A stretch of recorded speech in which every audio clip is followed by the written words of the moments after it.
ones who've done really well are the ones who've either been able to tailor their offering, cut their prices, or reinvest, because this is such a competitive market, actually like any market is, but the hotel world is pretty cutthroat. A lot of restaurants, they open in 3 years, 5 years, 4 years and disappear.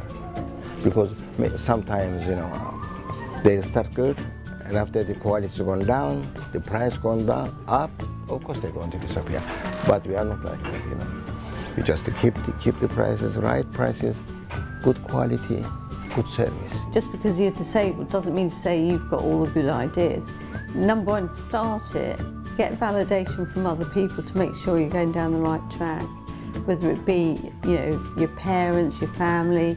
Top tip if you want to make an app is, I'm sorry, but somebody else has probably made it. So do your research, double, triple check on the internet and elsewhere that it doesn't exist, that it hasn't been done to death, and that there is actually a market for what you are trying to do. And then, if it's not been done, or it's been done but you think you can do it better, then carry on. We're both supposed to be co-directors, so we're supposed to be on an equal... But I always pull that. Seniority. So I try not to. We try and... and try to have a professional that is a big relationship, part of it. If you go into business with family, it is actually redefining your relationships during certain periods and trying to adapt your behaviour. It's really hard to do when you've known someone your whole life. And we try not to let those issues come in. We're all happy just cracking on with our tasks, and we all know what we need to do, and we rarely need to consult each other to say we work well together. Yeah. The three of us all bring our own individual skill set to the table, but it all gels together very well, and we walk away without having to do much.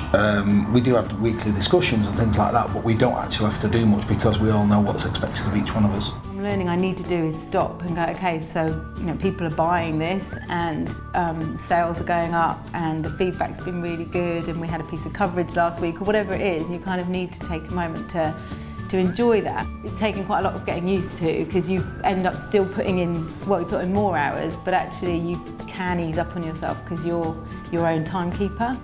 Until you start it, it's quite easy to have these kind of grandiose kind of thinking behind it, but once you start it, you kind of get to the reality and you're like, well, this isn't going to work.